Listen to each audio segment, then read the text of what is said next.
Voilà, donc effectivement, le synode se divise en deux parties.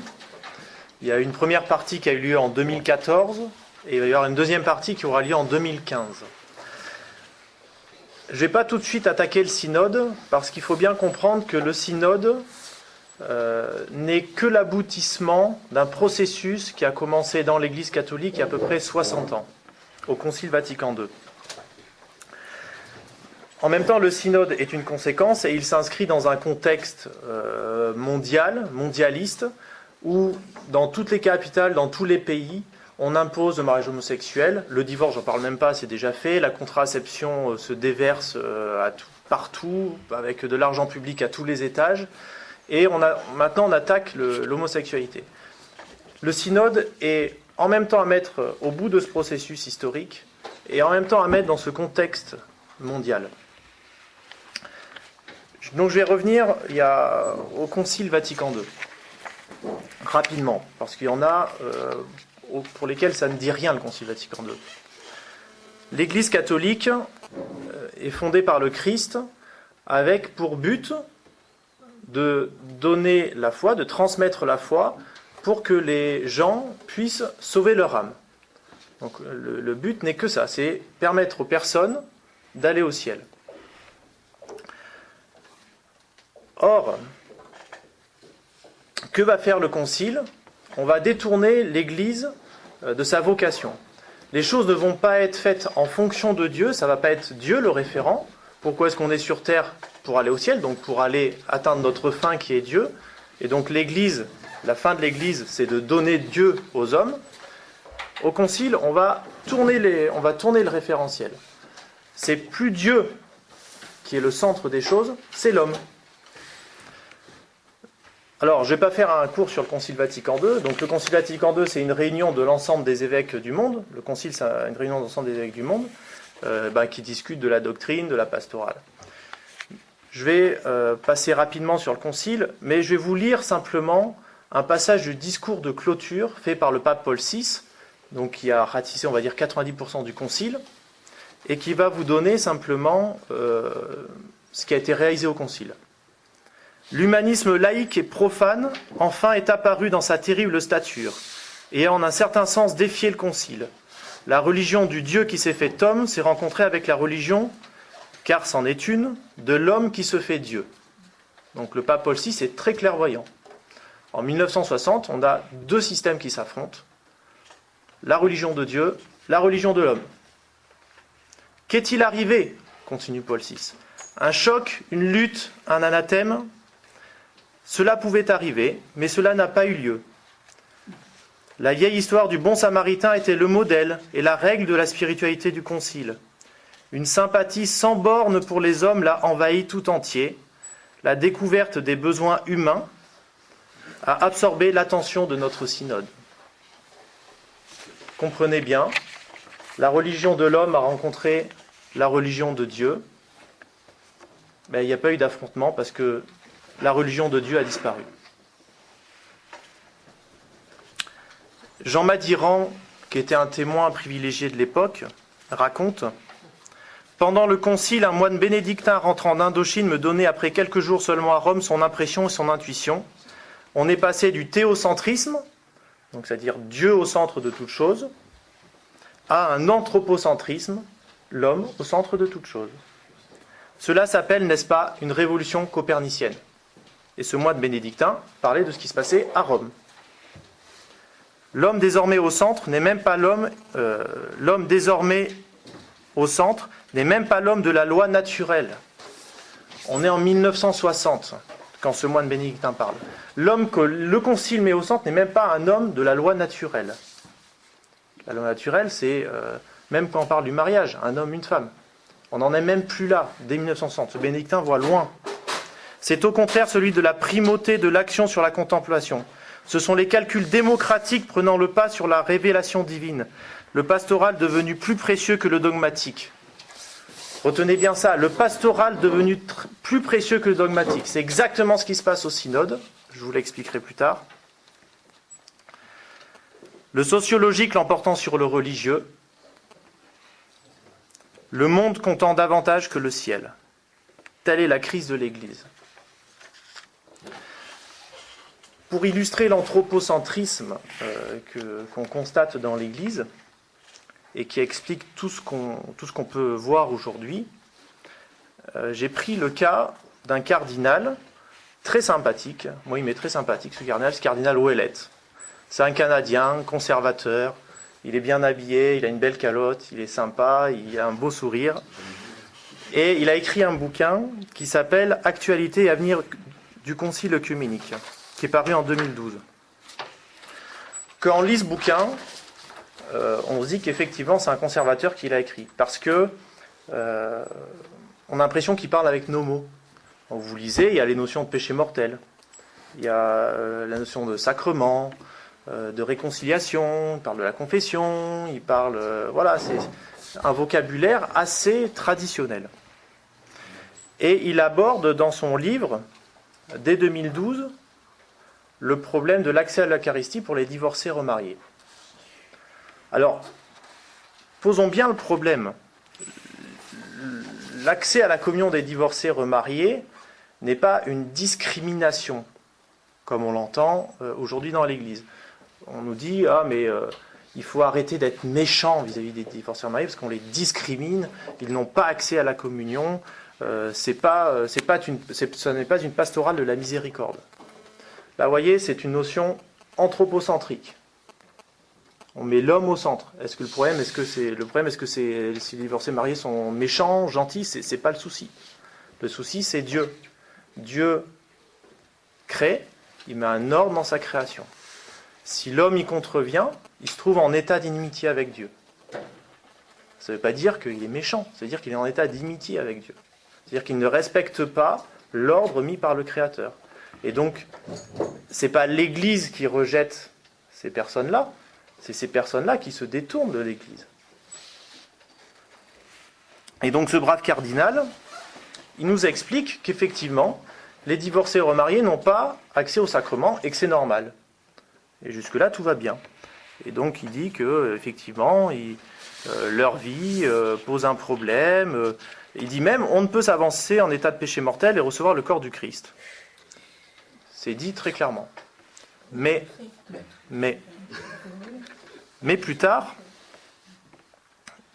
il dit, même si elles ne peuvent pas recevoir les sacrements explicites, ces personnes peuvent retrouver la grâce de Dieu par le repentir de l'échec initial, par des activités de charité. Leur témoignage est alors le suivant. Leur communion s'exprime par le fait qu'elles ne reçoivent pas les sacrements, y compris par respect pour la réalité sacramentelle. Il n'a rien compris. Pourquoi les divorcés et remariés n'ont pas accès à la communion? Parce qu'ils sont en état de péché mortel. S'ils retrouvent l'état de grâce, ils peuvent de nouveau s'approcher de la communion. Or lui, il nous dit, ils sont en état de péché mortel, mais s'ils sont fidèles dans leur adultère, c'est du délire, mais c'est ce qu'il dit.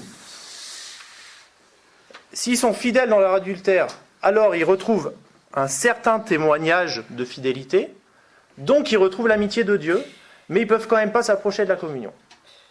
Et c'est le fait de ne pas pouvoir s'approcher de la communion qui est un témoignage oui, c'est ça, par respect, par respect vis-à-vis de l'Eucharistie.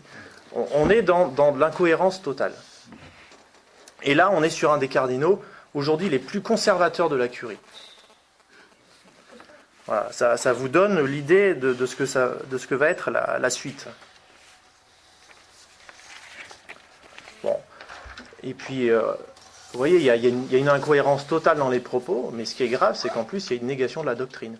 Déjà, sur un cardinal conservateur, il y a une négation de la doctrine. C'est incohérent, mais en plus, c'est contraire à la doctrine catholique.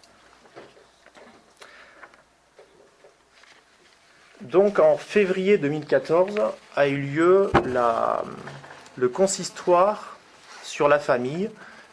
Donc, c'est une réunion de certains évêques et de certains membres de la curie qui visait à préparer le synode qui doit se dérouler en 2 phases. La première phase, c'était octobre 2014, et la deuxième phase, octobre 2015.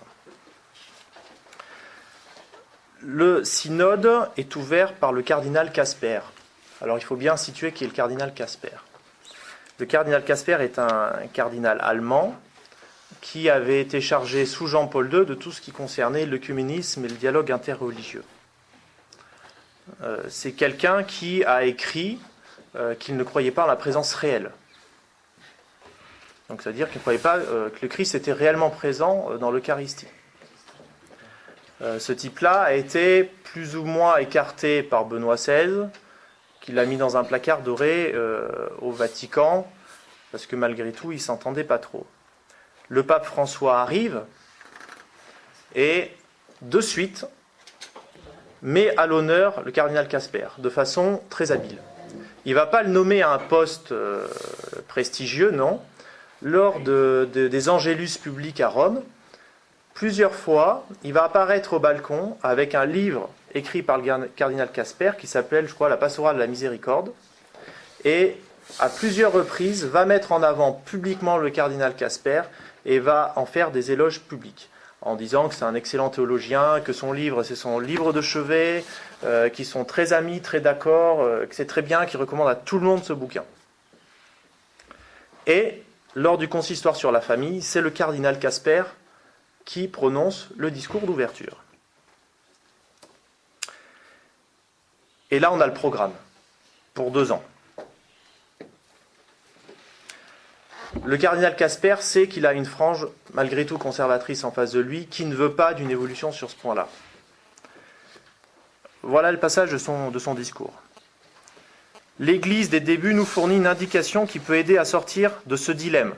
Donc, pastoral, doctrine, divorcé, marié, accès au sacrement. Et à laquelle le professeur Joseph Ratzinger avait déjà fait allusion en 1972. C'est toujours mieux de se raccrocher à celui que vous aviez avant, ça sécurise. Dans chaque église locale, il existait un droit coutumier en vertu duquel les chrétiens qui vivaient une seconde union, alors même que leur premier partenaire était encore en vie, avaient à leur disposition, après un temps de pénitence, non pas un second mariage, mais plutôt à travers la participation à la communion, une planche de salut. Bon, non seulement c'est un mensonge éhonté, parce que ça n'existe nulle part, c'est un mensonge. Et en plus, c'est une attaque frontale contre la doctrine catholique. Depuis quand est-ce que la communion en état de péché mortel peut constituer une planche de salut? C'est une aberration totale.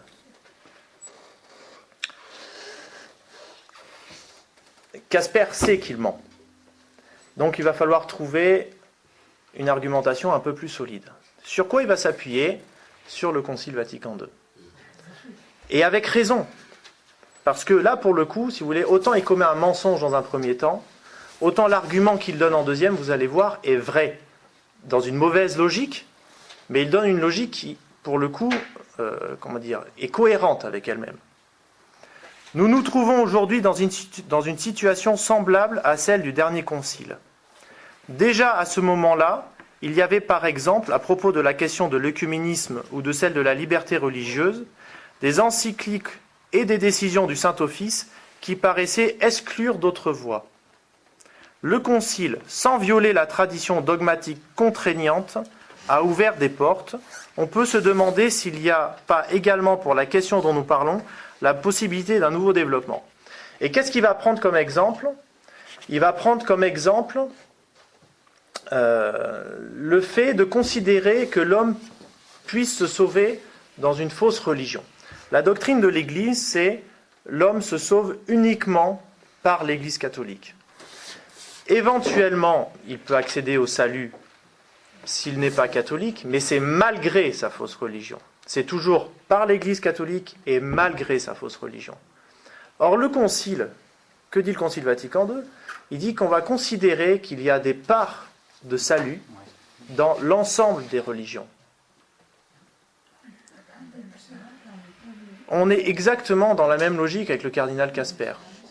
Il va dire, un peu plus loin, je vous en donnerai les extraits précis, il va dire, oui, des divorcés remariés, c'est pas génial, mais malgré tout, s'il y a 2 divorcés remariés qui vivent fidèlement, on peut dire que c'est des petites parcelles de mariage qu'on retrouve. Et donc, quelque part, c'est bien. c'est pas différent du concile. Ça nous parle beaucoup plus parce qu'on est sur quelque chose de concret qui parvient encore à nous parler un peu plus, mais c'est pas différent de ce qu'a dit le concile il y a 50 ans au niveau purement théologique. Alors naturellement, au consistoire, tout était verrouillé dans tous les sens. Le consistoire était secret. Donc on a eu quelques échos, on a eu surtout le discours du cardinal Casper qui est sorti. Par contre, après le consistoire, ça a été le défoulement. Donc là, on a eu quand même une réaction assez étonnante, pour le coup, il faut dire, de certains cardinaux, pas les plus conservateurs, qui ont quand même qui ont quand même eu le courage de réagir. Alors on trouve Walter Brandmüller. En 2014, il y a plusieurs cardinaux qui s'associent et qui publient un livre, Demeurer dans la vérité du Christ, qui malgré tous les défauts qu'il peut avoir, a au moins le mérite de vouloir rappeler la doctrine. Alors, ils ne seront pas beaucoup quand même, parce qu'on va les compter. Walter Brandmüller, c'est un vieux, il n'est plus rien, c'est un gars, il a 80 ans. Président émérite du comité pontifical pour les sciences historiques, c'est-à-dire qu'il ne fait rien. Non mais, faut voir concrètement, c'est des gens il est là, il a une secrétaire, mais ça ne veut plus rien dire. Raymond Burke, à l'époque, il était actuel préfet du tribunal suprême pour la signature apostolique. Il s'est fait virer. Aujourd'hui, il est l'aumônier de l'ordre de Malte. C'est pas un jeune non plus. Carlo Caffarra, archevêque de Bologne. Donc il n'est même pas cardinal. Velasio De Paolis, président émérite de la préfecture des affaires économiques. Donc émérite, ça veut dire qu'il n'existe plus non plus. Et là, c'était une surprise, réellement. Gerhard Ludwig Müller, préfet de la Congrégation pour la doctrine de la foi. Müller, ça a été une vraie surprise, parce que c'est quelqu'un qui est bien peu catholique malgré tout. Il a écrit qu'il ne croyait pas réellement à la conception immaculée de la Vierge, que la présence réelle, il ne croyait qu'à moitié. C'est quelqu'un, juste pour vous donner un exemple, qui était fou furieux de la levée des excommunications pour la fraternité Saint-Pédis, et sitôt fait, il a écrit une lettre publique au pape pour demander de réexcommunier illico la fraternité Saint-Pédis. Donc c'est vraiment quelqu'un d'assez agressif, mais qui pour le coup, voilà. Mais ça fait, vous voyez, ça fait très peu de personnes. Et donc quand on nous dit qu'il y a eu une vaste réaction de conservateurs, que les conservateurs ont gagné, comme l'a écrit beaucoup la presse catholique progressiste, que vraiment les conservateurs résistaient à ce vent extérieur, c'est entièrement faux. Il y a eu des réactions virulentes, mais qui sont minimes. Alors après, on a entendu le cardinal Sarah depuis, il y a quelques exemples de prélats qui se distinguent, mais ça reste rien. C'est bien, mais c'est minime. Le 12 mai 2014, il y a un missionnaire au Bangladesh, un conciliaire, pas traditionnel, le père Carlo Buzzi, qui écrit à Sandro Magister, un vaticaniste italien, avec lequel il est ami. Il lui écrit la chose suivante. Sandro Magister a publié la lettre. Ces divorcés et remariés, qui en fin de compte ont quelque peu négligé le sens chrétien de la souffrance, du sacrifice, de la patience, de la pénitence, et qui ont oublié que Jésus a été crucifié et que la croix, lorsqu'elle se présente, est pour tout chrétien un moyen de se rapprocher du Rédempteur, se montrent quelque peu présomptueux quand ils font appel à la miséricorde de Dieu, alors qu'ils n'ont guère tenu compte de lui précédemment. Au point de vue subjectif, je pense que pour eux, il est beaucoup plus existentiel qu'ils se limitent au désir de la communion plutôt que de recevoir la communion elle-même. Le fait d'accepter de bon gré cette abstinence fera beaucoup de bien à leur âme et à la sainteté de cette communauté chrétienne qu'est l'Église. La suite est très révélatrice du scandale profond qui est en train d'être causé à l'intérieur de l'Église. Si au contraire, on avance dans la voie tracée par le cardinal Casper, les dégâts vont être importants. Ce père donne 3 points. Cela rendra l'Église superficielle et accommodante. Ce qui est malgré tout déjà le cas. Il faudra nier, je ne partage pas ce point-là, mais écoutez bien, il faudra nier l'infaillibilité de la chair de Pierre. Parce que ce sera comme si tous les papes précédents s'étaient trompés. Alors, bien sûr, la deuxième partie est vraie. Nier l'infaillibilité, c'est un problème plus complexe. Parce que quand le pape parle, il n'est pas systématiquement infaillible. C'est un peu le problème des conciliaires qui, justement, considèrent que dès que le pape dit un truc, c'est vrai. Et il faudra considérer comme des imbéciles tous ceux qui ont donné leur vie dans le martyre pour défendre ce sacrement.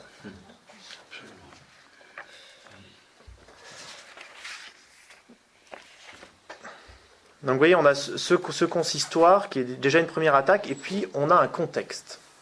Et il faut bien remettre les choses dans leur contexte.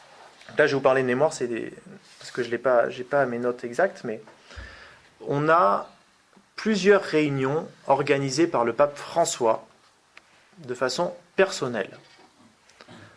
Il faut savoir comment agit le pape François. Le pape François n'a pas de secrétaire. Le pape François n'habite pas les appartements pontificaux. Personne à la curie sait ce que va sortir le pape François le lendemain matin. D'ailleurs, ils sont très ennuyés parce que parfois il dit des trucs et ils passent la nuit à réfléchir pour savoir comment ils peuvent expliquer les bêtises qu'il a sorties la veille. C'est vraiment un pape qui étonne même ceux de son entourage et même les plus progressistes. Or, le pape François a organisé à plusieurs reprises des réunions avec des homosexuels notoires, avec des transgenres. Et notamment, peut-être le plus grave, il a reçu une fois un prêtre ouvertement homosexuel. Il a concélébré la messe avec lui. Déjà, comment un pape peut imaginer concélébrer la messe avec une personne qui s'affiche publiquement contre la doctrine de l'Église et qui donc est objectivement en état de péché mortel. C'est-à-dire que le pape, au moment où il est censé célébrer la messe, va participer à un sacrilège. Il a récidivé avec un autre vieux prêtre ouvertement homosexuel et ouvertement président d'associations homosexuelles de 80 ans. Et à chaque fois, ce qu'il a dit à ces prêtres, priez, ça c'est assez marrant quand même, priez parce que tout va devenir possible. Donc ceux qui nous disent qu'il y a une offensive des progressistes mais que le pape résiste, surtout ne croyez pas ça. Ce synode, ce consistoire et tout ce qui se passe, c'est la volonté expresse du pape François. On arrive donc à la première partie du synode qui se déroule du 5 au 19 octobre 2014. Et alors là c'est le délire absolu. On va faire passer des personnes, donc c'est des couples soi-disant catholiques, qui vont venir réclamer devant les pères conciliaires l'acceptation de l'homosexualité, l'acceptation du divorce, et tout ça aux yeux et aux vues de tout le monde, devant les journalistes, et ces gens-là vont pouvoir défiler, des bons catholiques qui vont pouvoir défiler pour demander l'admission de l'homosexualité dans l'Église. Voilà. Donc la famille Pirola, un couple d'Australiens mariés depuis 55 ans, ancien membre du Conseil pontifical pour la famille, avait auparavant expliqué au pape François les joies du sexe, en particulier pour les homosexuels. Ils sont venus expliquer cela aux 200 pères synodaux. Ils ont estimé qu'il était grand temps pour l'Église de changer son langage sur le sujet. Voilà. Lors de leur intervention, les Pirola ont évoqué la question suivante. Que doivent faire les parents si le jour de Noël, leur fils arrive chez eux avec son concubin homosexuel, en présence de leurs petits-enfants? Leur réponse a été qu'il fallait accueillir le fils homosexuel et son compagnon. Ils furent applaudis chaleureusement par une majorité des pères synodaux. Nous sommes à Rome. C'est la curie avec les représentants des évêques du monde qui sont là.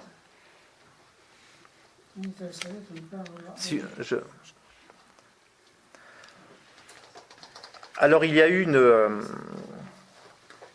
un résumé des pseudo-débats qu'il y a eu pendant le synode. Donc je vais vous citer le résumé paru sur le site du Vatican. Alors ils sont marrants au Vatican parce que quand ils font un résumé, donc ça apparaît sur leur site, mais c'est quand même un résumé non officiel. Donc c'est sur le site officiel, mais le résumé n'est pas quand même officiel. Voilà. Ils assument vachement ce qui se passe, quoi. Donc voilà ce que met le site du Vatican. le débat libre est revenu sur la question des divorcés et remariés, et en particulier sur la nécessité d'élaborer un parcours pénitentiel. Retenez bien ça parce que au fait, je pense que c'est ce qui va se passer. C'est-à-dire, on va se donner bonne conscience en laissant le mot pénitence quelque part, mais on va quand même lâcher sur l'essentiel. Et donc, c'est déjà décidé, au fait. Hein. Tout ce qui va se passer au mois d'octobre prochain, tout ça, c'est déjà élaboré depuis que François est pape. Donc, en particulier sur la nécessité d'élaborer un parcours pénitentiel, comprenant une réflexion sur les anciens conjoints abandonnés. Ah, quand même, on pense un peu à eux, c'est gentil. Souvent socialement isolés et souffrant en silence. Parce que c'est vrai que ce qu'il faut dire, c'est que on se focalise souvent sur les pauvres petits malheureux qui ont lâché leur conjoint, qui sont remis avec quelqu'un d'autre et qui ne peuvent pas communier, les pauvres. Mais le conjoint abandonné, qui tient le coup, qui continue à élever ses gosses, qui continue à maintenir la fidélité à son conjoint qui le trahit, lui, il n'a pas le droit à la miséricorde. Lui, il n'a pas le droit aux bonnes pensées de ces petits pères conciliaires qui applaudissent les demandes des couples homosexuels. Voilà. Les divorcés et remariés doivent être traités avec respect. Mais personne ne les a jamais... Ça veut rien dire, ça. Traités avec respect parce qu'ils se trouvent devant les situations précaires et douloureuses et cherchent à retisser une vie ecclésiale. Ils ont besoin d'une pastorale de miséricorde et non de répression. Mais qui a contrevenu à l'ordre du Créateur ? Qui s'est détourné de l'Église ? Les pères ont à nouveau évoqué la nécessité d'un nouveau langage pour l'annonce évangélique. Quant à l'indissolubilité du mariage, on a souligné combien la législation semble s'opposer au bien de la personne. Écoutez-moi, c'est un texte du Vatican quand même. Hein. Quant à l'indissolubilité du mariage, on a souligné combien la législation semble s'opposer au bien de la personne. Alors d'abord, il y a quand même deux délires là-dedans. C'est que l'indissolubilité du mariage, ça n'est pas une discipline, ça n'est pas une législation, c'est un fait et c'est une volonté du Créateur. Un point, c'est tout. C'est pas quelque chose qui peut changer. Je vais peut-être vous choquer, mais le célibat ecclésiastique, effectivement, même s'il repose sur une tradition, sur une doctrine, ça reste, je dis ça avec des guillemets et beaucoup de prudence, mais ça reste une discipline. C'est pas quelque chose d'absolu en tant que tel. Parce que la preuve, c'est que ça existe dans l'Église, dans certaines églises orientales, c'est pas quelque chose qui va contre la doctrine. Mais ça n'a rien à voir, le mariage. On est dans la doctrine. C'est pas une règle canonique qu'on défait selon le caprice. C'est une volonté expresse de Dieu.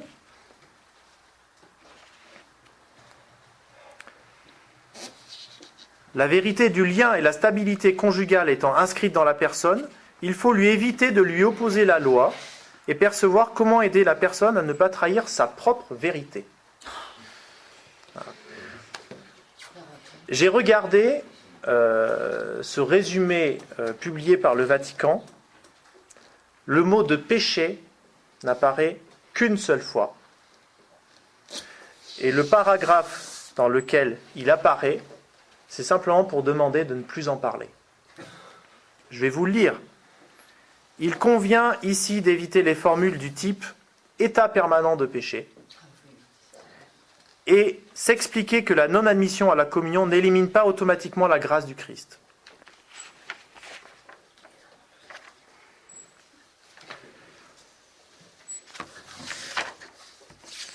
Donc suite à ce premier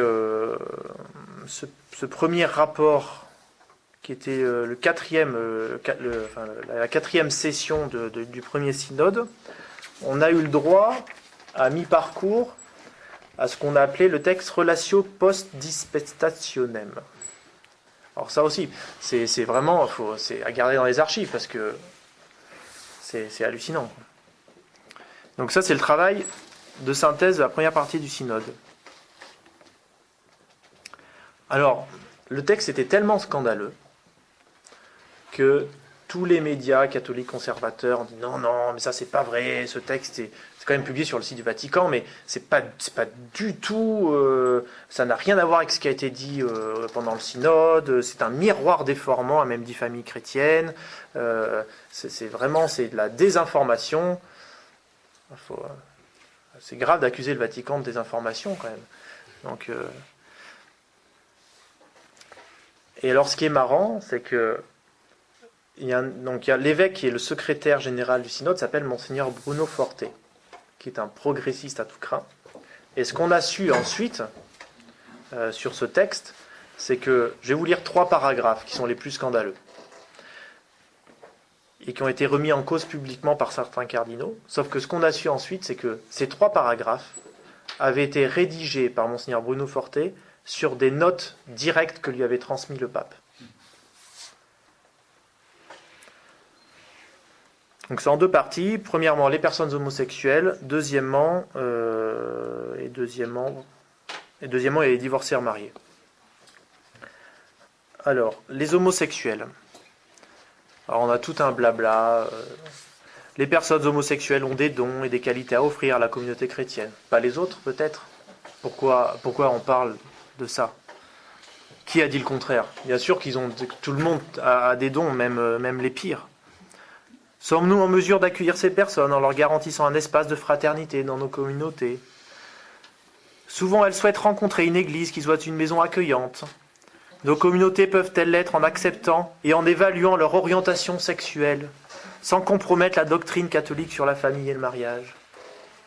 La question homosexuelle nous appelle à une réflexion sérieuse sur comment élaborer des chemins réalistes de croissance affective et de maturité humaine et évangélique en intégrant la dimension sexuelle. Elle se présente donc comme un défi éducatif important. L'Église affirme par ailleurs que les unions entre des personnes de même sexe ne peuvent pas être assimilées au mariage entre un homme et une femme. Il n'est même pas acceptable que l'on veuille exercer des pressions sur l'attitude des personnes ou des organismes internationaux soumettent des aides financières à la condition d'introduire des lois inspirant la théologie du genre. Alors, vous voyez, ça c'est tout l'art des progressistes. Ils commencent à pleurer. Ah, les pauvres, ils ont des qualités, on n'est pas gentil, il faut les accueillir. Deuxièmement, on a l'impression qu'ils rappellent la doctrine un peu quand même. Hein. Il n'est pas question de considérer ça comme un mariage. Donc naturellement, certains journaux vont découper juste cette phrase-là pour dire « Regardez, le synode a bien rappelé la doctrine » parce qu'ils ont bien dit qu'on ne pouvait pas dire que c'était assimilable à un mariage et qu'en plus, on n'a pas le droit d'accepter des pressions et qu'on ne le tolère pas. Hein. Et puis le dernier paragraphe. « Sans nier les problématiques morales liées aux unions homosexuelles, on prend acte, écoutez ça, qu'il existe des cas où le soutien réciproque jusqu'au sacrifice constitue une aide précieuse pour la vie des partenaires. De plus, l'Église prête une attention spéciale aux enfants qui vivent avec des couples de même sexe en insistant que les exigences et les droits des petits doivent toujours être au premier rang. » Voilà. Grosso modo, on vous explique que les homosexuels sont presque vertueux, parce qu'il y en a qui sont vertueux dans leur péché, dans leur fidélité au péché, constitue une vertu. La dernière phrase est importante parce que plus loin dans le synode, on verra le pape François demandera à ce que le baptême des enfants élevés par les homosexuels ne soit jamais refusé. Alors c'est un point un peu plus compliqué à expliquer, mais ça aussi c'est quelque chose qui va contre la doctrine de l'Église.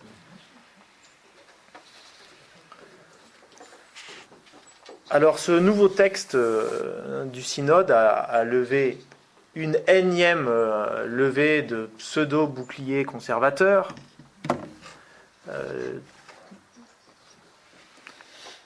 plus ou moins virulents. Et alors, a été publié un autre texte qui a été soumis au vote, qui s'appelle la Relatio Synodi. Et alors là, c'est impressionnant parce que la Relatio Synodi, si vous voulez, c'est le même texte que précédemment, sauf qu'on a laissé les mêmes bêtises sur les divorcés remariés, et on a juste Et on a juste laissé la pleurnicherie du début sur les homosexuels. Et sur cette relatio synodie, on nous a dit que le pape avait reculé et que les conservateurs avaient gagné. Mais c'est faux. La relatio synodie, elle est quasiment équivalente au texte d'avant. Et donc, il n'y a pas de victoire des conservateurs, il n'y a pas de victoire de la doctrine catholique. Alors, c'est sûr que si vous reprenez alors, soyez prudents, parce que vous allez me dire que mon exposé n'est pas très équilibré, parce que naturellement, moi aussi, je ne fais qu'extraire les passages les plus scandaleux pour mieux pouvoir taper sur ce qui se passe au Vatican. Ce qui vient de l'Église, c'est la foi. Donc, si quelqu'un me présente un bol de soupe ou un verre d'eau avec une bille de cyanure dedans, je suis désolé, mais je me focaliserai sur la bure de cyanure et je ne boirai pas le verre d'eau. Il en va exactement de même avec ce qui sort du Vatican. On n'en a rien à faire de leur soi-disant rappel à la doctrine, à partir du moment où leur texte contient des éléments qui dégomment à qui mieux ce qu'ils ont rappelé auparavant. Voire même les rappels de la doctrine ne sont là que pour mieux faire avaler la pilule de cyanure. Donc on s'en fiche des rappels à la doctrine. Alors si vous lisez le Relatio Post Synodem et le Relatio Synodi, vous aurez des beaux rappels de la doctrine. Vous aurez Saint Paul, vous aurez Saint Pierre, vous aurez les évangiles, vous aurez les paroles du Christ, vous aurez tout. Et puis vous aurez la pilule de cyanure à l'intérieur.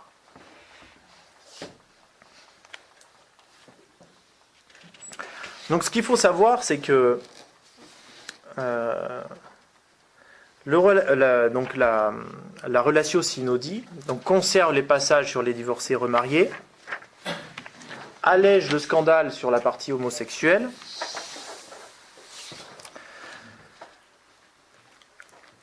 et voilà. Et donc le pape met au vote le texte. Et qu'est-ce qui se passe ?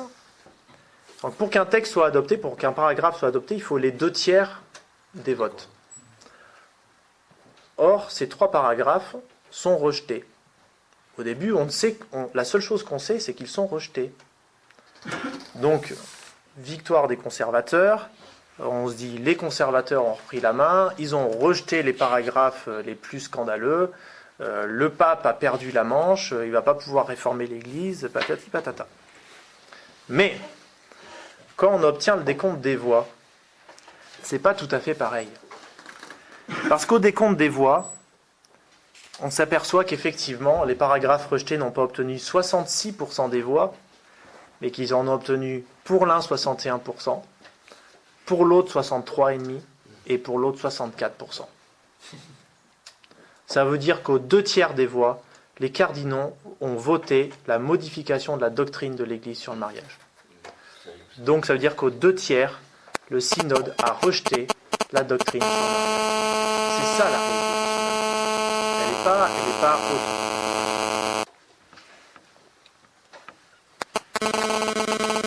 Et comme le pape a un côté autoritaire, normalement, que ces gens-là sont très démocrates quand ça va dans leur sens. Donc, quand on écoute le pape François, il a fait des beaux discours sur la collégialité, sur la démocratie.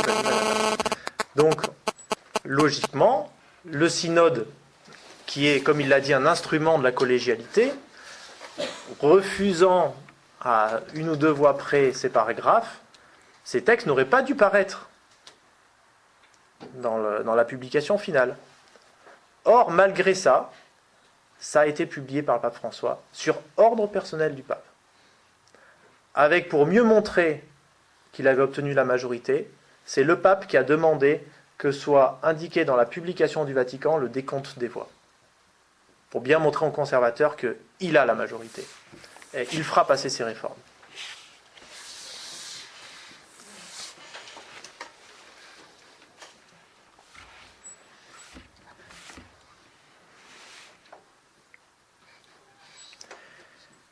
Ce qui est dramatique au niveau en ce qui concerne l'homosexualité,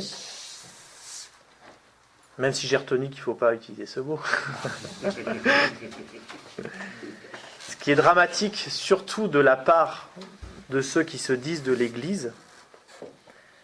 C'est saint Thomas qui dit que la grâce présuppose la nature. Il ne peut pas y avoir une nature déficiente, ne peut plus recevoir la grâce. Vous voyez, ce qui est terrible, c'est dans la vie du Christ, quand le Christ paraît devant Hérode, il est dit que le Christ détourne son regard. Il est le seul Hérode est le seul à qui que le Christ ne regarde même pas. Pour tous, il a un regard. Pour la prostituée, il lui parle. Pour les malades, il va les voir. Pour tous, notre Seigneur a un regard, une parole, un geste. Hérode, non. Et les pères de l'Église expliquent que c'est à cause de l'immoralité de cet homme. Parce que c'est une faute, c'est un état qui est tellement grave aux yeux du Créateur, qui est tellement désordonné, que le Christ s'en détourne, Dieu s'en détourne. Ça ne veut pas dire que tous les homosexuels sont damnés, et eux aussi n'ont pas la chance de la rédemption. Mais c'est pour dire la gravité de la faute. Eux aussi auront la grâce. Dieu donne à tous la possibilité de se convertir et d'accéder au ciel. Mais il faut se convertir. Ce qui est dramatique au niveau de l'Église conciliaire, parce que là on n'est plus dans l'Église catholique. Là on n'est plus dans l'Église catholique. On est dans une Église issue du Concile, qui n'a rien à voir avec l'Église catholique. Et donc cette Église conciliaire, en détruisant la nature, en détruisant l'aspect naturel de la création, rend à terme incapables les hommes de recevoir la grâce. Parce qu'il n'y aura plus la nature pour recevoir la grâce. Et donc c'est une destruction en profondeur de l'œuvre du salut. Taubira, c'est un ange à côté. Taubira, c'est rien à côté de ces cardinaux qui ont voté ces textes-là.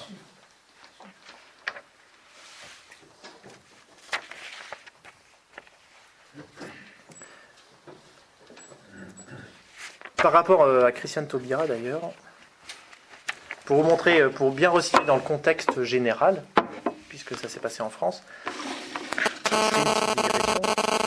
mais Christiane Taubira, il ne faut pas croire que ces gens-là, et notamment elle, que ces gens-là font passer ces lois par simple conviction personnelle ou par libéralisme, estimant que tout le monde a le droit de s'aimer, tout le monde a le droit de profiter. Pas du tout. La volonté de Taubira est de détruire le sacrement. C'est elle qui l'a dit. Il n'y a personne qui l'a relevé, ça. Mais le discours de Christiane Taubira, elle dit qu'elle va détruire le sacrement. Elle a dit ça à l'Assemblée nationale. Je vous lis son discours. Le mariage n'est pas la sacralisation de la volonté divine. Cette liberté de se marier ne se conçoit qu'avec la liberté de divorcer.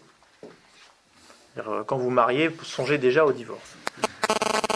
Parce que le mariage va se détacher justement du sacrement qui l'avait précédé.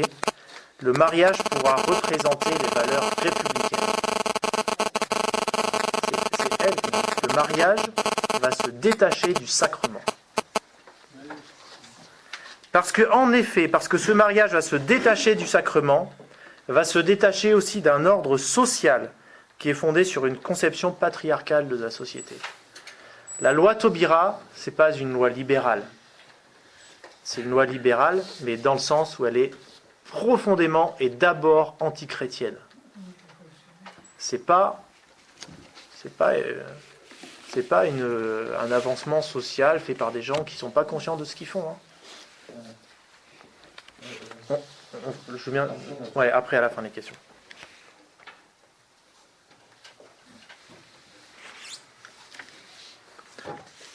Donc la première partie du synode s'achève avec la publication de ce texte.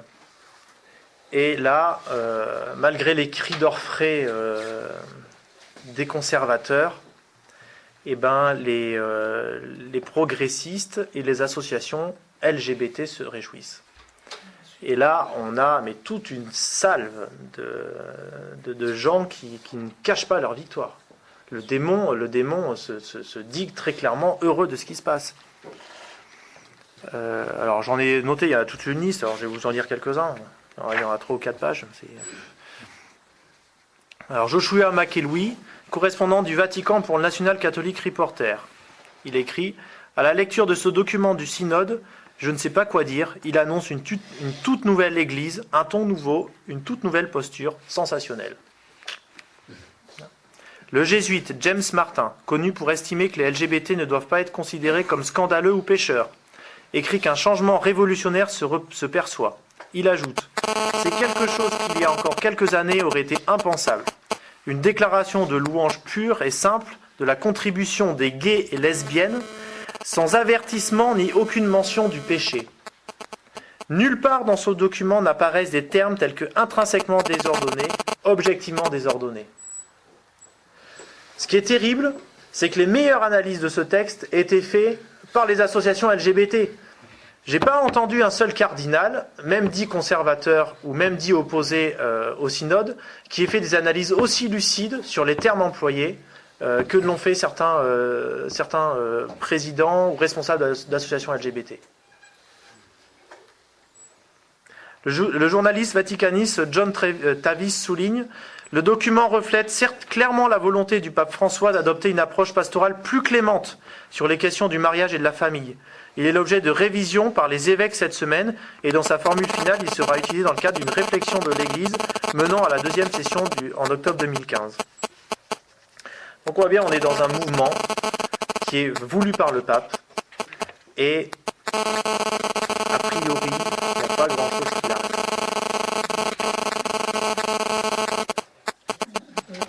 Alors ensuite,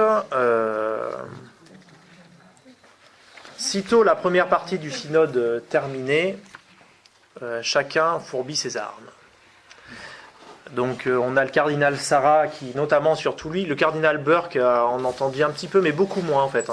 Depuis qu'il s'est fait virer de la curie, il parle plus trop. Alors peut-être qu'on l'interroge moins aussi, mais il n'y a pas de grande déclaration fracassante du cardinal Burke. Cardinal Sarah est beaucoup plus incisif, mais Müller on l'entend plus. Je ne parle pas des autres. Je dirais même que si on regarde l'ensemble des... enfin j'en parlerai un peu plus loin, mais l'ensemble des cardinaux, des évêques au niveau de l'Europe, au niveau des États-Unis, prennent position pour le synode. En Irlande, là aussi j'en parlerai un petit peu, on verra que ceux qui étaient soi-disant contre le mariage homosexuel n'ont rien dit, ou s'ils ont dit quelque chose contre, il fallait vraiment relire à 10 fois pour commencer à comprendre qu'ils émettaient une certaine réserve. Par contre, ceux qui étaient pour, eux, ils l'ont dit clairement. Le prochain prélat qui va être nommé primat de Belgique, lui, il est clairement pour le mariage homosexuel. Il l'a dit. Monseigneur Boni. Boni, ouais. Hein ? Beaune. Donc, dès le lundi Pentecôte, on a une réunion qui se tient. D'évêques, bon, c'est toujours les mêmes, de toute façon. C'est les évêques français, suisses et allemands. Là, on a la substantifique moelle de l'épiscopat, c'est toujours... Et donc, mais c'est à Rome quand même, c'est le 25 mai à Rome. Là aussi, on pourrait se dire, si le pape avait la moindre velléité de freiner ou de limiter ce délire, déjà, ils n'auraient pas pu être à Rome. Déjà, ça commence par là. Non, là, c'est à Rome, il n'y a pas de problème, dans une université. Voilà. Donc, il y a qui ? On y retrouve notamment notre cher Casper. On y retrouve le cardinal Reinhard Marx, retenez bien ce nom-là, président de la conférence épiscopale allemande. Lui, c'est pareil, c'est un fou furieux progressiste.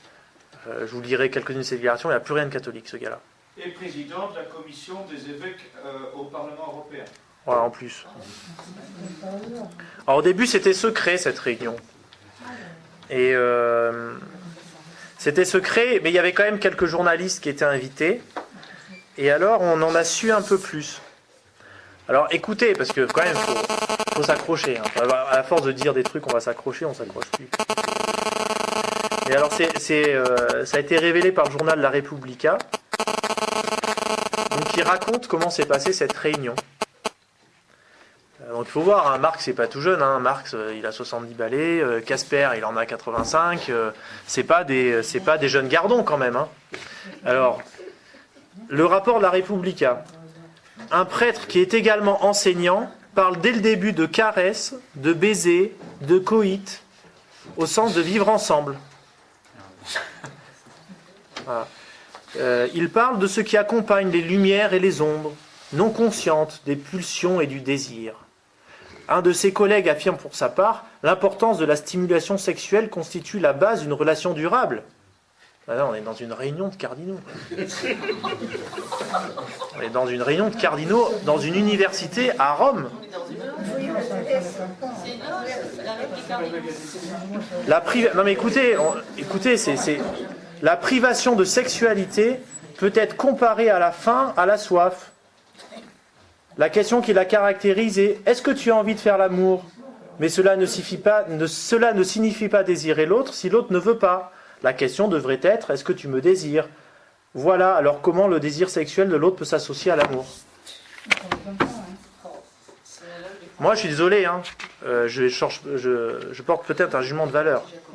Mais des types, des gens qui en sont à faire des réunions sur ce genre de sujet, ce sont des pervers, des obsédés, et je pense qu'effectivement, ils se retrouvent entre homosexuels, ce qui explique cette volonté très claire d'accepter l'homosexualité dans l'Église. La réalité, c'est celle-là.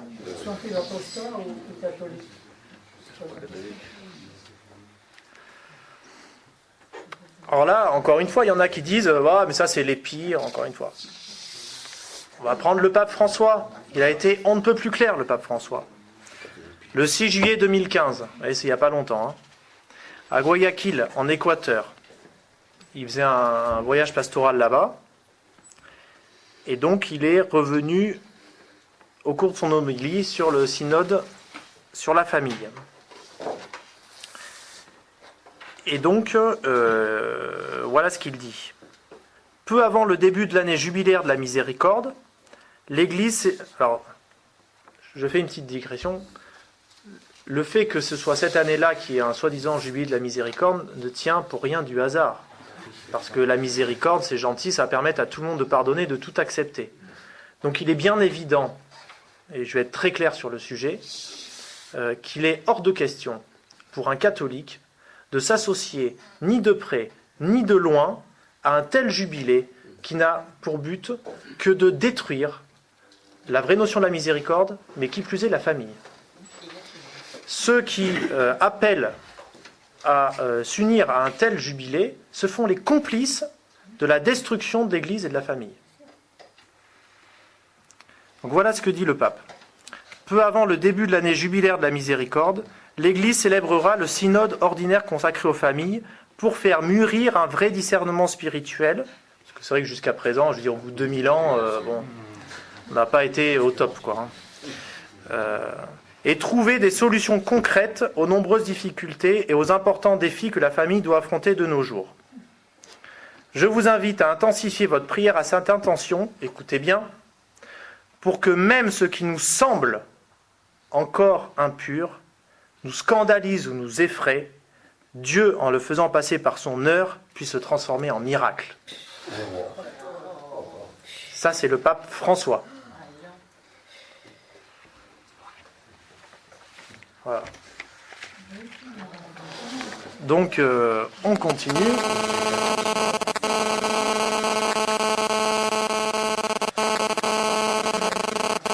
Le cardinal Reinhard Marx, donc, dont je vous ai évoqué le nom tout à l'heure, donc président de la conférence des évêques allemands, conseiller du pape, il fait partie du G8 qui entoure le pape, là, les 8 ou 10 conseillers qui entourent le pape, ou G9, ou je sais pas combien, enfin bref. Archevêque de Munich. Lui, il a été très clair. Hein. En 2015, il dit « Nous devons trouver un moyen pour que les gens reçoivent l'Eucharistie. Il ne s'agit pas de trouver des moyens pour les maintenir dehors. Nous devons trouver des moyens pour les accueillir. Nous devons utiliser notre imagination et nous demander si nous pouvons faire quelque chose. Nous ne sommes pas une filiale de Rome. C'est un avertissement au pape François. Il lui dit « Si tu recules, on avancera sans toi. » Nous ne sommes pas une filiale de Rome et nous ne pouvons pas attendre jusqu'à ce qu'un synode nous dise comment nous devons nous comporter ici sur le mariage et la pastorale de la famille. Donc, Donc, c'est très clair, la doctrine, on n'en a rien à faire. Il est suggéré en outre que l'échec d'un mariage soit repensé en droit canon, au plan dogmatique et pastoral. Ça veut dire quoi, repenser la doctrine? Si la doctrine est repensable, c'est plus de la doctrine. Si la doctrine est repensable, c'est de la pastorale, on peut la repenser. On peut repenser une façon de présenter la doctrine, la pastorale, je veux dire. Mais la doctrine, elle est. La pastorale sert à la présenter. On peut modifier le contenant, mais le contenu est invariable. Sinon, c'est plus un dogme, c'est plus une doctrine.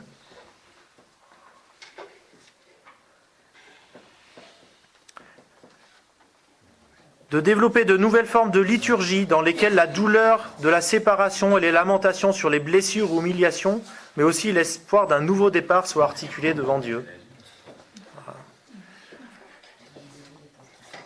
Alors sur les homosexuels, c'est pas mal aussi, parce qu'il met la dose. En Allemagne, les partenariats homosexuels ont un statut différent de celui du mariage. Leur reconnaissance repose sur un vaste consensus sociétal, lequel, comme l'ont montré entre autres les réponses au premier questionnaire préparatoire du synode extraordinaire, est également assumé par la majorité des catholiques. Voilà. Bon. Je suis désolé, je vais arrêter de lire parce que des aberrations, il y en a des pages, des pages, des pages, des pages et des pages, quoi. Donc qui vont dans le même sens, hein, ouvertement. Ne cherchez pas la moindre réprobation de Rome ou du pape. Il n'y en a pas. Il n'y a aucun rappel à l'ordre, même en catimini. Il n'y a rien. Donc, vous avez le cardinal Marx qui a pris position comme ça. Le monseigneur Domenico Mogavero, évêque de Mazara del Vallo. Et il est également le canoniste et commissaire de la conférence épiscopale italienne.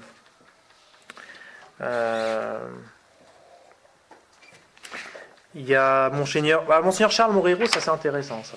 Je vais vous en dire un mot quand même. Parce que Charles Morero, c'est un dominicain très ratzingérien, donc c'est l'école Benoît XVI, réputé très conservateur, et à tel point très conservateur qu'il avait été désigné par le pape Benoît pour mener les discussions théologiques avec la fraternité Saint-Pilice. Ça va vous donner le genre d'interlocuteur qu'il y avait en face. Bon. Donc il est interrogé par un journal suisse qui s'appelle Le Matin. Le journaliste lui demande: pensez-vous, comme Vitus Wander, évêque de Coire, que l'amour homosexuel est un péché? Que répond un évêque catholique? Il commence par dire oui, bien sûr, oui, c'est un péché. Et il explique pourquoi. Lui, non. Si on regarde les textes de la Bible, c'est effectivement ce qui ressort. Il reste prudent quand même. Hein. Maintenant, comment interpréter ces écrits? Ce n'est pas une question à laquelle on peut répondre en quelques instants. C'est un des nombreux objets qui sera discuté au synode des évêques. Jésuite, je vais aussi. Voilà. Voilà. Dominicain jésuite. C'est terrible. C'était un des théologiens rapprochés de Benoît XVI.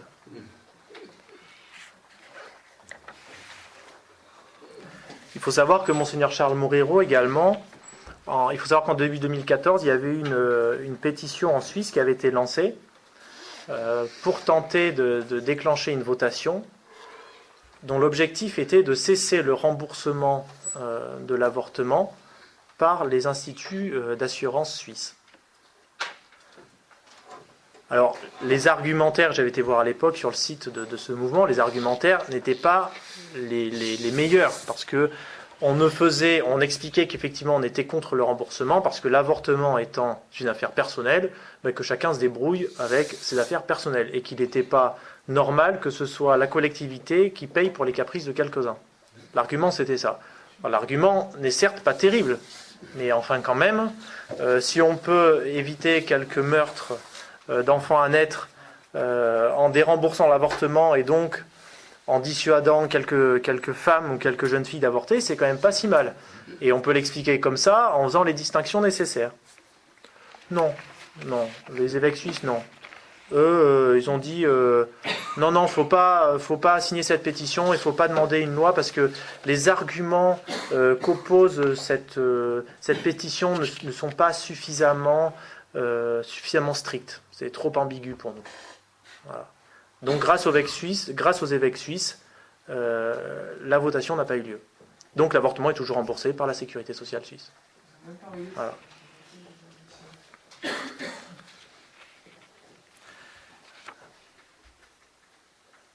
Autre exemple, le site catholique, le site de l'église conciliaire suisse qui s'appelle 4.ch a publié le 17 juillet un entretien que vous trouverez sur Média Presse Info. Bon là c'est pareil, on interroge une bonne femme qui est administratrice de paroisse. Voilà, donc une administratrice de paroisse nous a raconté comment le conseil avait choisi un couple de lesbiennes pour occuper le presbytère vacant. Je ne vis définitivement pas selon les recommandations de Rome, mais qui le fait encore aujourd'hui?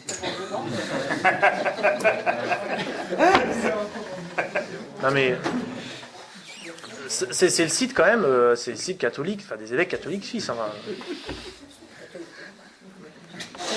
Je vous ai parlé de la loi sur le mariage homosexuel en Irlande. C'est la même chose. Alors, en Irlande, en plus, maintenant, ils sont... ça tourne pas rond, la Constitution, parce que la Constitution commence comme ça. C'est très beau, la Constitution irlandaise. Au nom de la Sainte Trinité, de laquelle découle toute autorité, et à laquelle toutes les actions des hommes et des États doivent se conformer, comme notre but suprême, nous, peuple de l'Irlande, déclarons.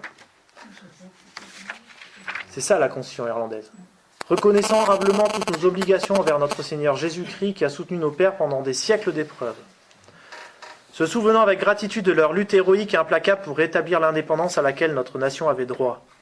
Désireux d'assurer le bien commun tout en respectant la prudence, la justice et la charité, afin de garantir la dignité et la liberté de chacun, de maintenir un ordre véritablement social, de restaurer l'unité de notre pays, d'établir la paix avec toutes les autres nations.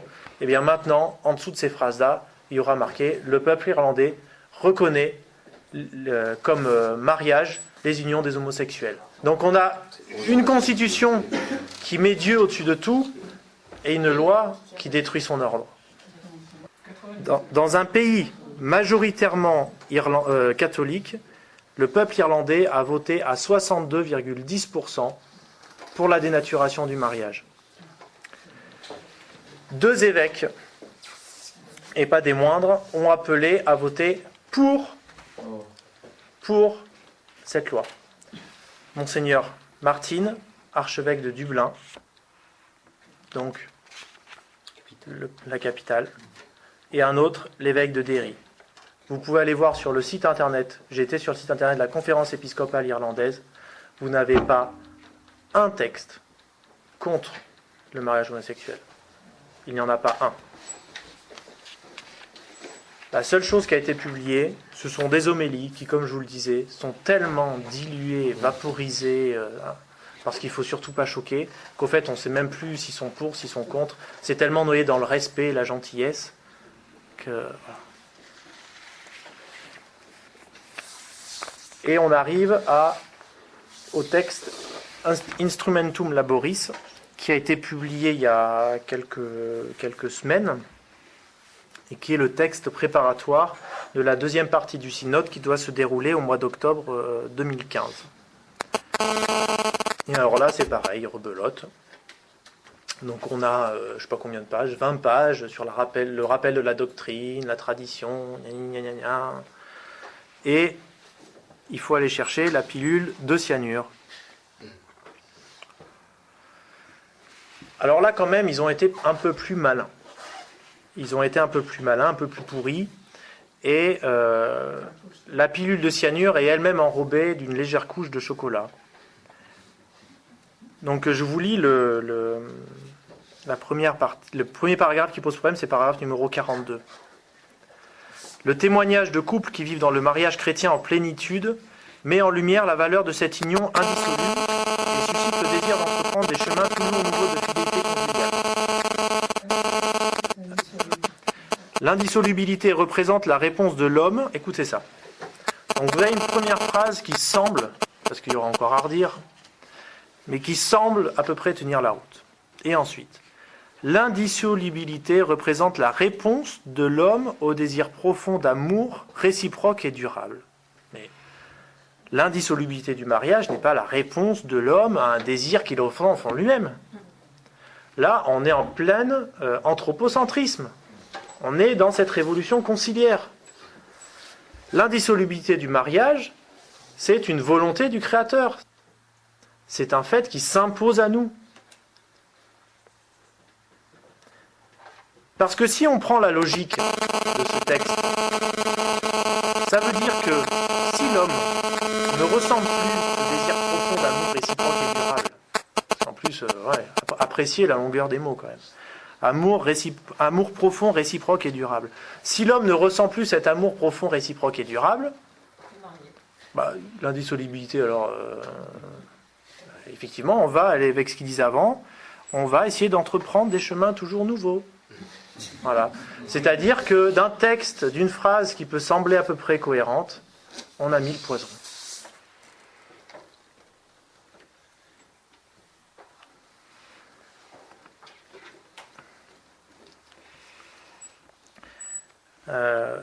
On a ensuite le paragraphe numéro 44. Donc l'intitulé, c'est « La famille dans le dessein salvifique de Dieu ». Alors ça, c'est beaucoup plus pervers, beaucoup plus compliqué.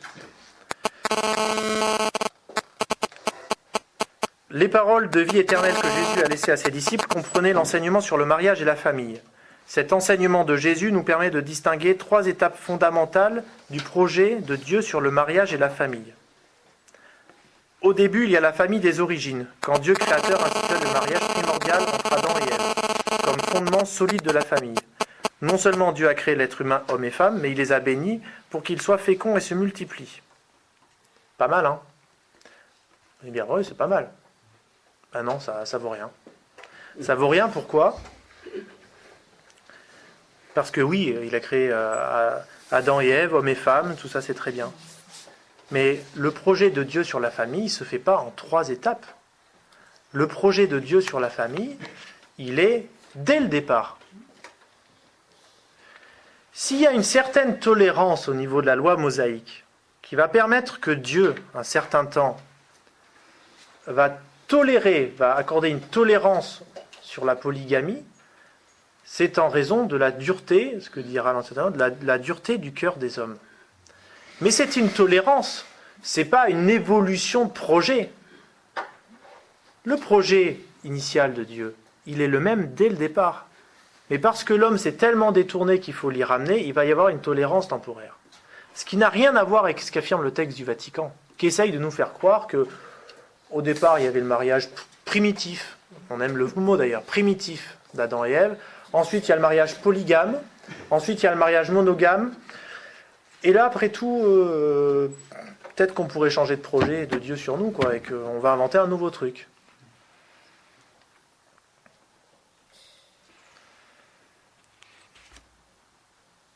Et là, vous voyez, je pense qu'il faut en revenir à, quand on oppose des arguments comme ça.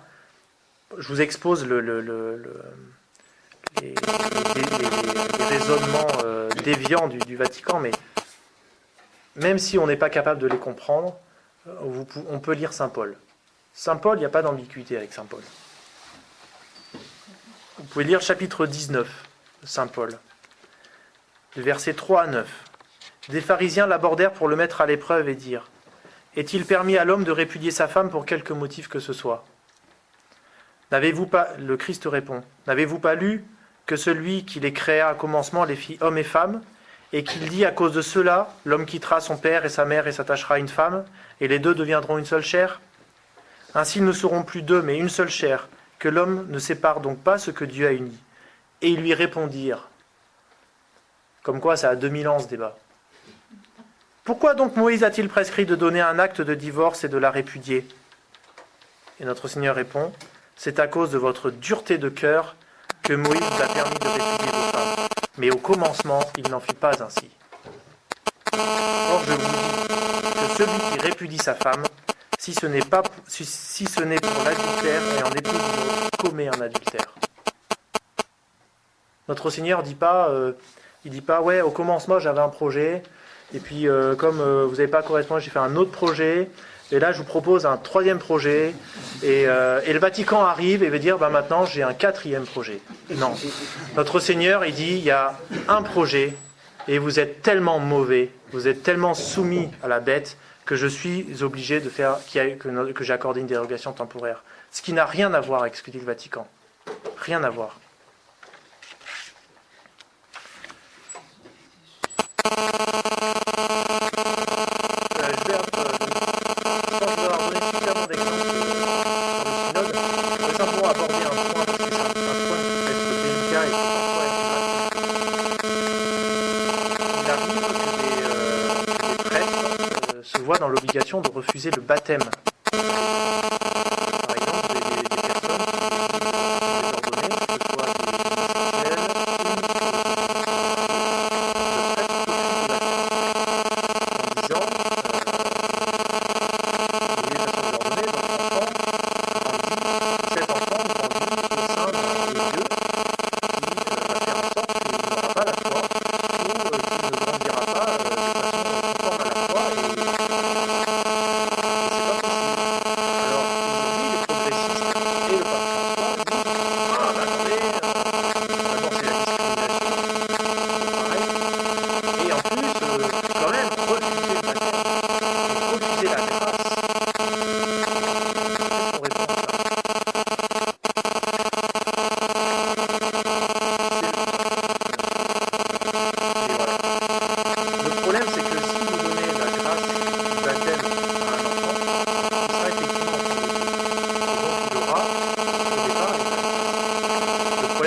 Le cardinal Barbarin a fait de même à Lyon. Il a fait toute une interview pour l'expliquer que quand même, par charité, il fallait donner la grâce du Christ. Et ces gens-là ont une vision, encore une fois, complètement anthropocentrique. Le problème n'est pas d'être gentil ou d'être méchant. Le problème n'est pas de considérer bien ou mal ces personnes. Le problème est de savoir si oui ou non, objectivement, cet enfant va grandir dans un milieu favorable au respect de son engagement du baptême. C'est la seule question. Autre chose dont vous allez entendre parler, c'est le fameux chemin pénitentiel. Donc, parce que quand même, dire qu'on va donner la communion aux divorcés mariés comme ça, c'est un peu trop abrupt. Donc le synode, je pense, il y a deux solutions pour l'orientation du synode. Il y en a trois. La première, j'y crois pas trop, c'est le synode dit l'homosexualité, c'est très bien, on l'accepte, et la communion aux divorcés mariés, c'est très bien, on l'accepte. C'est trop abrupt, ça passera pas.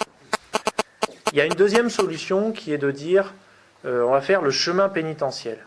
Il semble qu'on s'oriente là-dessus. Le chemin pénitentiel, c'est vous allez pleurer pendant 2 ans, dire que vous regrettez beaucoup mais que vous restez comme vous êtes, et à partir de ce moment-là, on finira par vous accepter, voilà. Et ça se passera bien. Et effectivement, quand tout le monde aura vu pendant 2 ans pleurer tout le monde aura pleuré, on aura marre de pleurer et on préférera s'embrasser. Le chemin pénitentiel, ça n'est que ça. Hein. Parce que un vrai chemin pénitentiel, si on regrette rien et si on ne réforme pas sa vie, ça ne s'appelle pas de la pénitence.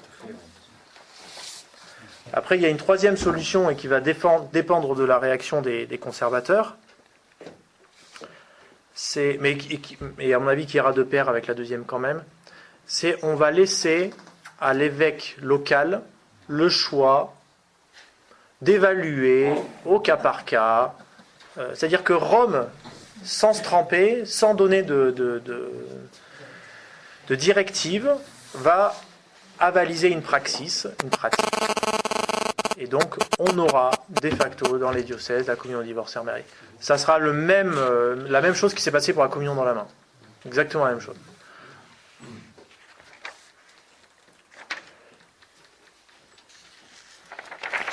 Alors, il me reste un peu de temps. Là, on est bientôt dans le jubilé de la miséricorde. Il y a sur Internet un texte qui est paru, qui est pas mal. Qui est le témoignage d'une femme sur la miséricorde. Divorcée remariée. Je suis une catholique divorcée remariée. J'assiste à la messe chaque semaine. Quand mes enfants veulent que je les accompagne pour la Sainte Communion, je marche derrière eux, les bras croisés sur ma poitrine. Mon plus jeune fils est particulièrement enthousiaste de recevoir la bénédiction, même s'il tient à savoir quand il pourra avoir le pain. Je lui réponds, quand tu comprendras pourquoi ce n'est pas du pain. L'idée ne m'est jamais venue, c'est terrible parce qu'on a l'impression que dans l'Église aujourd'hui, même chez les cardinaux, c'est un caprice. Oui, je vais voir un morceau de pain. Quand même, pourquoi j'ai pas le droit de venir pour moi aussi l'avoir? Parce que c'est pas du pain, parce que c'est Dieu.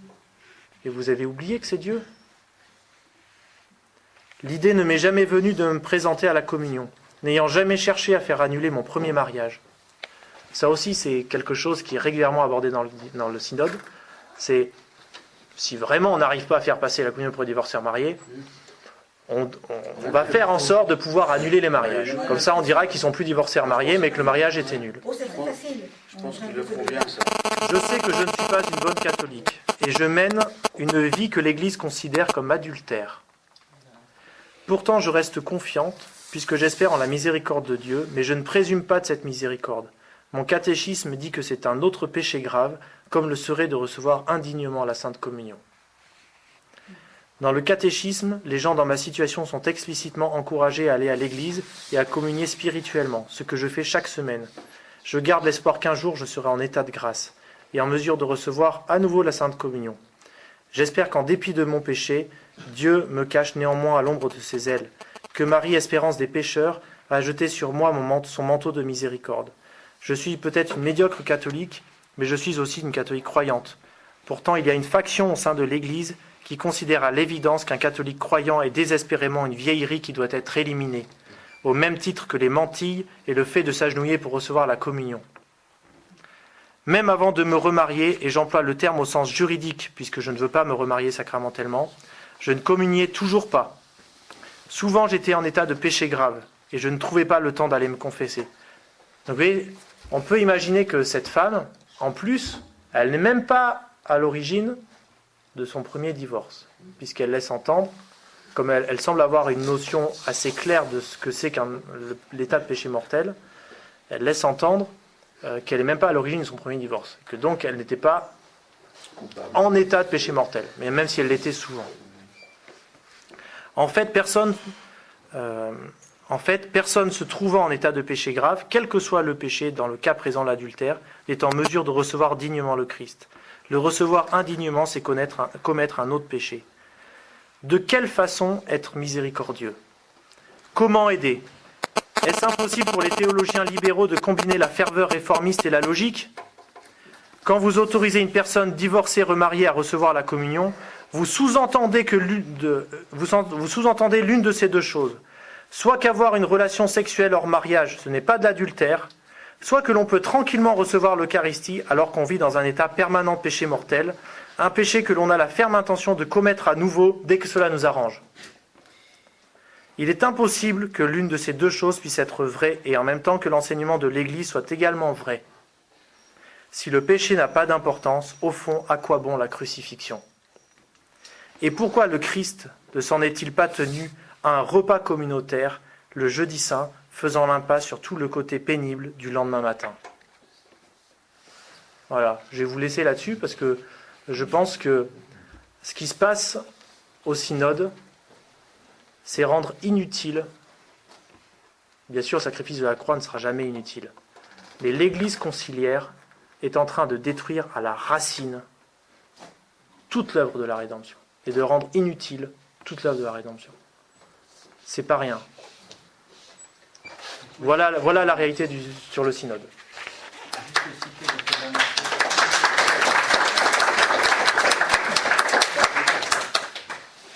Oui. Est-ce que vous pouvez citer votre dernière source?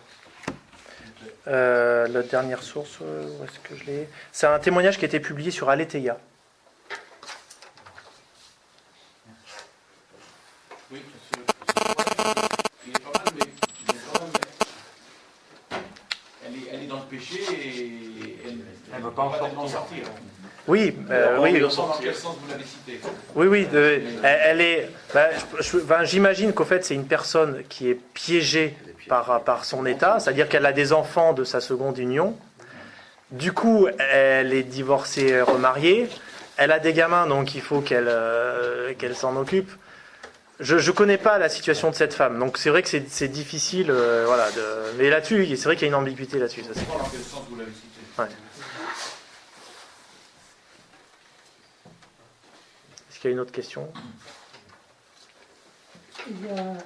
C'est dans les années 65, nous sommes rentrés chez Hussein. Et on a étudié... Une question, j'aurais vraiment une question sur le synode. C'est une question, mais c'est seulement Oui. comment poser une question sans que vous compreniez ce que je veux dire. Donc, je pose la question, est-ce que ce que je vais vous dire, le sentiment que j'ai, si c'est vrai ou pas vrai? Donc, d'après Jean Hussein, le marxisme-léninisme, c'est la contradiction, le mensonge, contradiction envers soi-même, envers les autres. Voilà, et il a fallu vraiment que j'attende peut-être la 30e fois le relais, le 30e relais, pour comprendre que c'était qu'une petite fédération, en fait, que c'était pas les protestants, comme c'était dit, mais que c'était qu'une partie des protestants, et une partie très faible. La fédération protestante. Mais voilà, c'était pas la fédération protestante, c'était une des fédérations de la fédération protestante. Alors là, c'est vrai qu'il y a le miroir déformant des médias. Malgré tout, sur le synode, on n'est pas sur un miroir déformant des médias. Là, on est sur des textes, on ne peut plus, concret. Il faut savoir qu'à ce sujet-là, il y a 5 grandes fondations internationales homosexuelles financées par des multimillionnaires homosexuels qui ont débloqué depuis l'année dernière des millions de dollars pour multiplier de fausses associations catholiques pour que le synode soit entouré de déclarations d'organisations pseudo-catholiques revendiquant l'évolution de la doctrine en matière d'homosexualité. Les documents sont clairement disponibles pour voir que tout ça est organisé, financé, structuré, planifié. Il ne s'est pas trouvé un seul instant une déclaration du Vatican ou d'un évêché alertant de ce qui se passe. Au contraire, alors que les noms des associations fausses, organisées, financées par le lobby LGBT sont connus, eh bien, la plupart d'entre elles ont été validées par le Vatican pour assister aux travaux synodaux. Il faut bien comprendre dans la logique d'un libéral. Alors, un libéral va pouvoir poser des actes précis, et donc on peut avoir, dans un premier temps, effectivement, le fait d'autoriser l'accès de la communion aux divorcés mariés. Mais le problème du libéralisme, en dehors des actes, c'est surtout qu'il va imposer ou induire une pensée et une praxis. Ne t'inquiète pas. Si l'acceptation de l'homosexualité par le synode ne se fait pas en 2015, ils auront mis le poison. S'ils voient que le fruit n'est pas mûr, ils attendront un petit peu et ça viendra. Mais le poison, il est là. Parce que se permettre de discuter, je vais être beaucoup plus catégorique, le simple fait d'autoriser la discussion sur des points de doctrine est en soi inadmissible. Ce simple fait, parce que de fait, on relativise la doctrine. Qu'il y ait des incompréhensions de la doctrine, que le Vatican se voit dans l'obligation de le réexpliciter, qu'on se trouve devant des situations effectivement matrimoniales, familiales, auxquelles qu'on n'imaginait pas, et qu'il faille mieux l'expliciter, mieux l'expliquer, mieux l'aborder, pour que les gens puissent le saisir et le comprendre sans se sentir attaqués, on est d'accord. Mais que le Vatican, que le pape se permettent de remettre en cause la doctrine comme s'il s'agissait d'une simple pastorale, comme ils disent, c'est de fait inadmissible. Et rien que ça, je vais aller plus loin. Même si le synode, in fine, rappelle la doctrine, il restera un scandale et il restera une attaque contre la famille parce qu'il aura permis la discussion de ces points-là. La seule